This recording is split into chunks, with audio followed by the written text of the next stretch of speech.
Welcome back, my friends, and welcome to another episode of the Geek Tech Show. In today's video I got two different knives over here and you'll be figuring out which one is the best one. So as we are all cooped up, all inside, there's nothing better than to get some fresh air and specifically get some really nice knives to review and check out of my personal collection. So this is the Spyderco, one of the coolest and best knives you can get on the market. It is actually a very expensive knife over here. This is the USA version of the Spyderco, and this is the Native number 5. And in this video you're checking out which one is actually the best one, the Native 5 or the other one, which is the Delica number 4. Have to be careful, this thing is super sharp. So pretty much between those two, which is the winner between both of them? So the number 5, Native 5, this was the first knife I actually got from Spyderco. I was extremely impressed. Very nice looking, super balanced, and above all, it is cool. So if you work in a place that you need knives all the time, and specifically I always need knives to open packages, I might as well just do it in style. I like the way it is one hand open easily, and you can open this with one finger. So all you need to do is to get this knife out. I didn't cut myself, no I didn't. I thought I did. These things are super sharp, by the way. So what you're doing is pretty much using, and I like this loop right here, it lets you easily snap it in and get it ready to go. And the Spyderco Native 5 does best at opening. And this one is the previous version of this knife. Pretty much this is what kind of started it all. Japanese made, not the other one was USA. This one is a camouflage edition. And between those two, let's check out which one opens easier. So right hand, left hand, right hand opens. And you can see it failed. I couldn't open it with my left hand as easily. So let's go ahead and do the test in the same hand. You see how fast you can open it with one hand opening, just right hand, because the left hand not as easy to do. So it takes 1 second to do with this knife. Whoa, that was close. Now, next one is this one right here. Takes 1 second as well. So without further ado, let's get started reviewing which is the best Spyderco knife for you to get. And we have both of them right here. So what is the difference between the two and which one should you be getting? So let's open up and check it out. This one, it definitely doesn't come with this thing, the chain, is the Native 5. Comes with this box. The next one is the Delica number 4.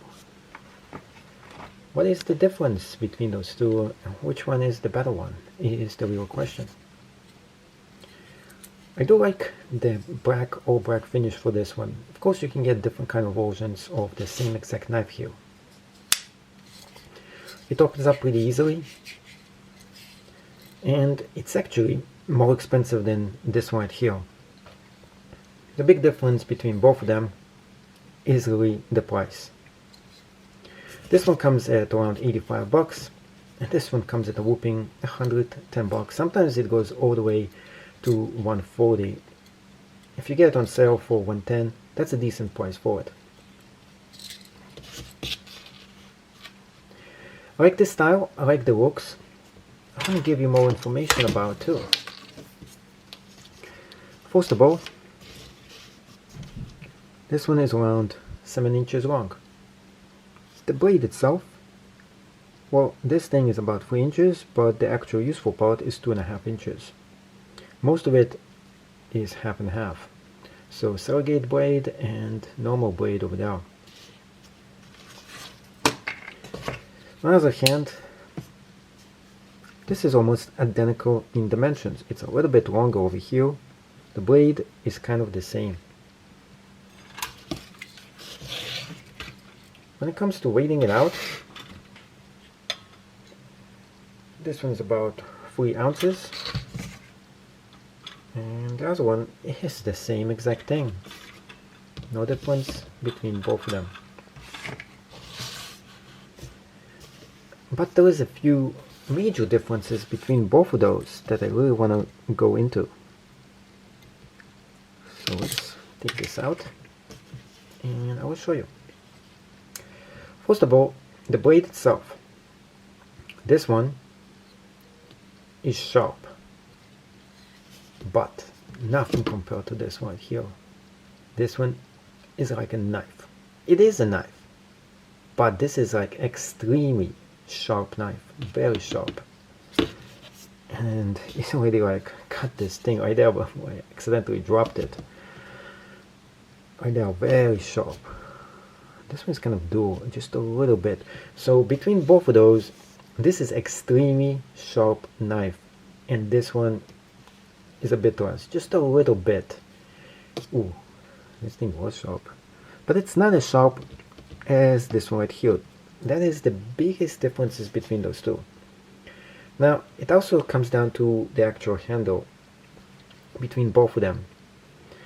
This handle, I like the grip, but that's not everything that tells you between both of them. They're actually made in 2 different locations. This is actually the older style of this knife, and this is the newer version of it.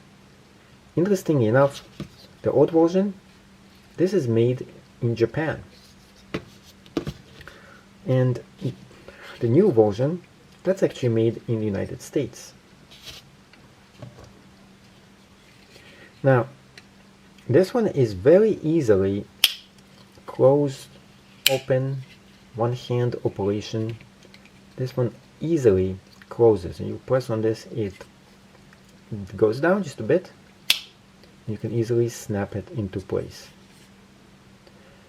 It does look a lot more impressive and better in the picture.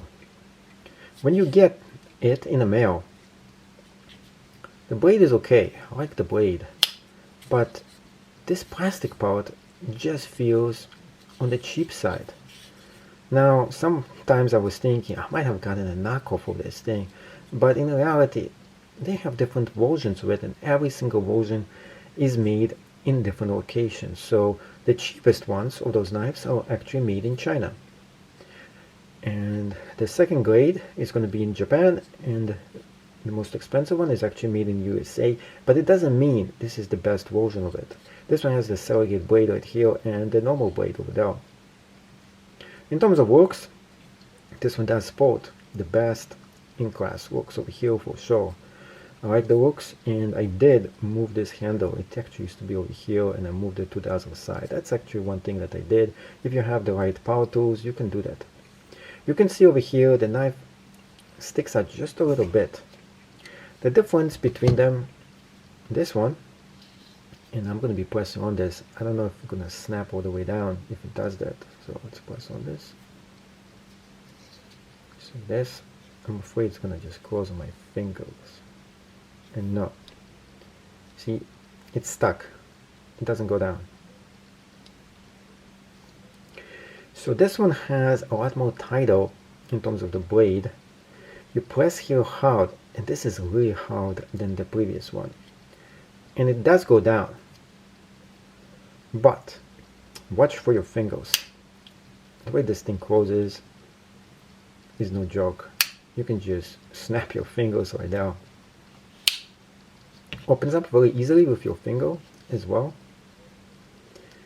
One thing I don't actually like about this one, I don't know if you can tell the difference, the blade right here goes a bit more down. Over here, this thing just sticks out just a little bit. And if you put them side by side, you really cannot tell that much of the difference, just a little bit right here. But if you have it in your hand, you can tell it sticks out just a little bit here. Now that's actually not necessarily a bad thing, because it makes it very easily to snap it into place. On the other hand, this one also snaps into place too. So both of them are good when it comes to that. The build quality, I do think the Japanese version is just so much better. And especially when it comes to this material right here, it seems like this is, I really like the way this material is designed. Overall, although this is the cheaper knife, it feels so much more expensive than the more expensive version of this knife. Now, one thing I dislike about this is actually how it looks at nighttime. Because right now, it looks really nice. You can see right here how beautiful camel version it actually looks like. But when it comes to this in the morning, it's exceptionally beautiful. But at nighttime, I can't really tell the difference between them, and I wish I got the all black version instead. That's the only thing I dislike about this knife. That, and you can see the little bit silvers that they have used to secure the knife over here. And this doesn't look that good. I do like the black one in this knife when it comes to that. Of course, you might ask, quality-wise, how do they actually cut? They do an exceptional well job, both of them. And it has nothing to do with that. So if you're getting those, you're not going to be getting it. And it has nothing to do with how well it cuts, because both of them do an excellent, amazing job. This is more which kind of style of knife you want to have in your pocket, how it feels in your hand. And when it comes to feeling and balance, this one lacks the balance. It just lacks the balance in my hand. When I put this in my hand, I'm feeling a $50 knife here, not $110 that I purchased this with. So I am disappointed in this one. On the other hand, with this one actually feels like a $150 knife, made in Japan, quality wise. So between those two, I like this one more.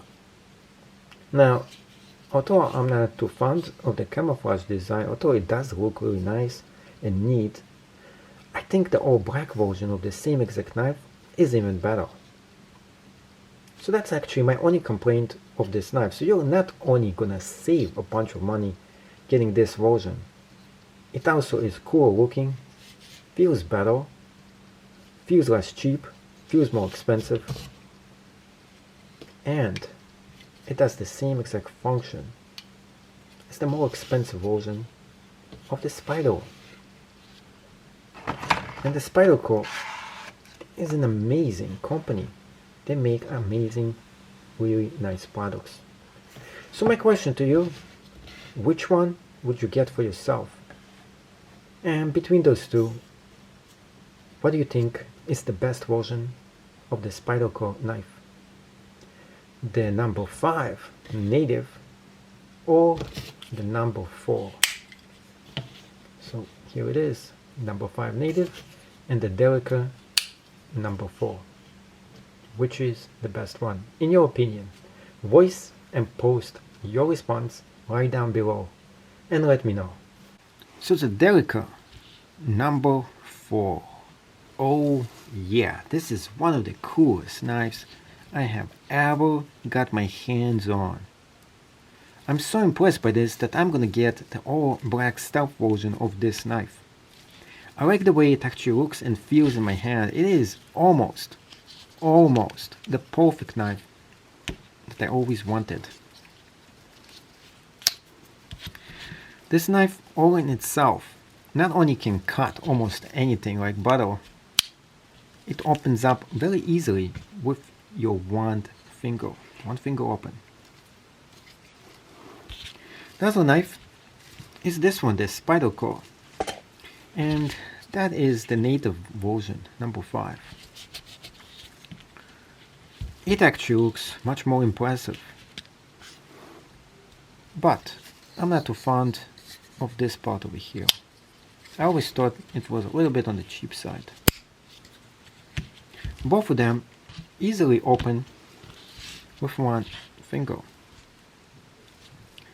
Between both of those, they sport very nice looks and they feel great in your hand. Highly recommended for me, for you to decide actually which is the one you should be getting for yourself. It really 100% has to do with kind of looks, but more of functionality. When it comes to the functionality of both knives, I think the balance in terms of this one makes this one the better knife. When it comes to form factor and looks, I think this one just looks so much better. Overall, in terms of style, I would give this one an 8 out of 10. Just because the price is a little bit too steep and the handle is not of the best quality. This one will get almost a 10 out of 10, I would say. Not only I like this, the handle, everything about this screams like an excellent buy. Not only that, this thing is priced very well also at 85 bucks. Because this one is a whooping 110. I think that it's just a little bit on the expensive side, and yet you're getting so much better value and knife in the Delica number 4, which I highly recommend for you to get. Use the links below in case you want to buy any of those directly from Amazon, because they do offer the best possible price, and you can always return them if you dislike them for any reason.